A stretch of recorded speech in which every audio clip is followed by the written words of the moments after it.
नमस्कार, मी पंजाब डक। आज आहे 18 मे 2025 आणि मी आता हरिद्वार येथे आहे आणि हरिद्वारहून आता दिल्लीकडे जात आहे। तर या ठिकाणाहून परत आपल्या महाराष्ट्रातल्या शेतकऱ्याला अंदाज देणार आहे। तर राज्यातल्या सर्व शेतकऱ्याला सांगू इच्छितो की तुम्ही काय करा, जशी वेळ भेटेल तशी तुम्ही शेत तयार करून ठेवा। कारण की राज्यामध्ये आज 18 मे पासून तर 30 मे पर्यंत धो पाऊस पडणार आहे, मुसळधार पडणार आहे। म्हणून हा अंदाज लक्षात घ्यायचा। सांगायचं झालं तर पाऊस मुसळधार कसा असणार आहे, पहिल्यांदा मुसळधार पाऊस सांगतो। सुरुवातीला जास्त मुसळधार पाऊस मुंबईला जास्त पडणार आहे, म्हणून मुंबईकरांनी पहिल्या पावसामध्ये तुमचं जनजीवन विस्कळीत होणार आहे। म्हणून तुम्ही याची काळजी घ्यावी। कारण की 18 मे ते 30 मे दरम्यान मुंबईला अतिमुसळधार पाऊस पडणार आहे, म्हणून हे अंदाज लक्षात घ्यायचा। त्याच्यानंतर नाशिक जिल्ह्यासाठी देखील अतिमुसळधार पाऊस पडणार आहे, म्हणून हा अंदाज लक्षात घ्यायचा।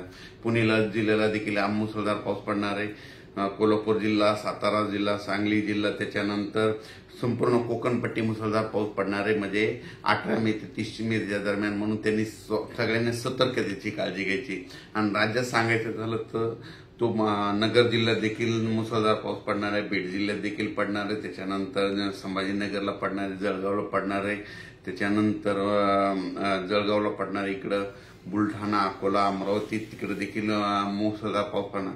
म्हणजे सांगायचं झालं तर 18 मे पासून तर 30 मे पर्यंत, 18 पासून जवळपास 12 दिवस दररोज 2-2 दिवस भाग बदलत ओढे नाले वाहतील असा पाऊस पहिली वेळ मेच्या शेवटच्या आठवड्यात येणार आहे, म्हणून हा अंदाज लक्षात घ्यायचा।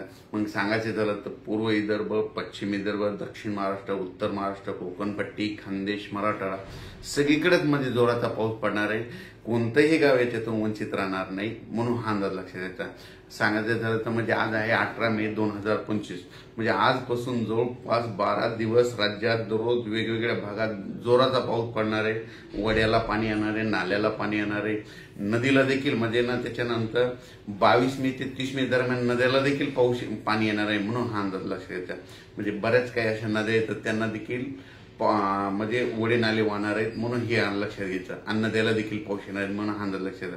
पण काय झालं, परिस्थिती अशी की महाराष्ट्रातल्या शेतकऱ्याचे आणखीन शेत दुरुस्त नाहीत। शेतकऱ्याला सांगू इच्छितो, ह्या म्हणजे 12 दिवसामध्ये काही भागामध्ये पाऊस नसणार, त्यावेळेस तुम्ही काय करा, रोटावेटर, कल्टिवेटर करून तुम्ही तुमचे शेत तयार करून ठेवा। कारण की राज्यामध्ये म्हणजे 18 मे ते 30 मे खूप जोराचा पाऊस पडणार आहे।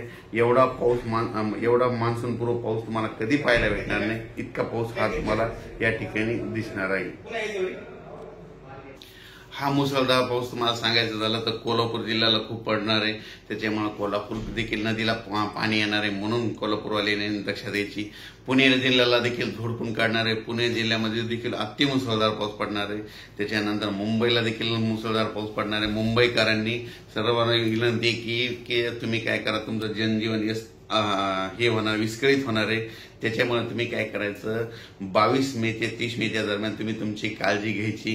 घराच्या बाहेर निघताना जरा काळजी घ्या, कारण की खूप जोराचा पाऊस पडणार आहे। नाशिकला खूप पडणार आहे, उत्तर महाराष्ट्रात खूप पडणार आहे, नगर जिल्ह्यात पहिली वेळ असेल की पहिल्या पावसामध्ये तुमचे ओढे नाले भरून जाणार आहे, छोट्या छोट्या बंधाऱ्यामध्ये पाणी देखील येणार आहेत। म्हणून नगर जिल्ह्यासाठी अंदाज बाली सगळ्यात जास्त बीड जिल्हा, म्हणजे बीड जिल्ह्यात काय झालं, पाणी टंचाई असल्यामुळे बीड जिल्ह्याला सगळ्यात आनंदाची बातमी म्हणजे त्यामध्ये कडाष्टी देखील म्हणजे त्या ठिकाणी छोटे छोटे बंधारे सगळे ह्या पावसामध्ये तुडुंब भरून जातील, कारण की इतका जोराचा पाऊस पडणार आहे, म्हणून हा अंदाज लक्षात घ्यायचा।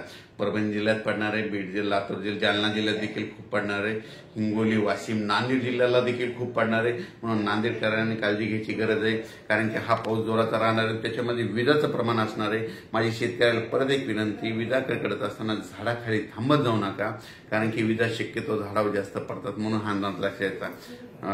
ह्या अंदाज लक्षात घ्यायचा। अचानक वातावरणात झालं तर लगेच उद्या एक मेसेज दिला जाईल 19 तारखेला, पण आज आहे 18 मे 2025। मी आता हरिद्वारहून दिल्लीकडे जात आहे आणि या ठिकाणी मुद्दामून आपल्या महाराष्ट्रातल्या शेतकऱ्याला हा अंदाज दिलेला आहे। धन्यवाद।